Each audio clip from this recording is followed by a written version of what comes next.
மார்கழி 2வது நாள் இன்னைக்கு கொஞ்சம் பொறுமையாக தான் எழுந்தேன். ஒரு 6:30 மணி பக்கம் தான் எழுந்தேன். அதனால எழுந்ததுமே குளிச்சுட்டே வந்துட்டேங்க. முதல் நாள் சீக்கிரமாக எழுந்து குளிர் கொஞ்சம் அதிகமாகவே இருந்ததுங்க. அதனால தான் இன்னைக்கு கொஞ்சம் பொறுமையாகவே எழுந்துக்கலாம். ஏன்னா கிளீனிங் ஒர்க்கும் கொஞ்சம் அதிகமாக இருக்குது.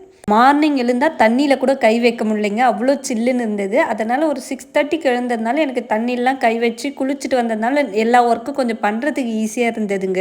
அதனால் கார் பார்க்கிங், வராண்டா, வாசல் எல்லாமே கழுவி கூட்டி நல்லா விட்டுட்டாச்சுங்க. அதுக்கப்புறம் தான் கோலம் போடவே ஸ்டார்ட் பண்ணேன். எனக்கு அவ்வளோ சூப்பராலாம் கோலம் போட வராதுங்க, ஏதோ இருக்கிறத வச்சு ஓட்டிகிட்ருக்கேன். கோலம் போட்டு முடிச்சுட்டு சாமிக்கு படைக்கிறதுக்காக இன்னைக்கு பால் பாயாசம் செய்யலாம்னு சொல்லிட்டு தான் பிளான் பண்ணி செஞ்சேங்க.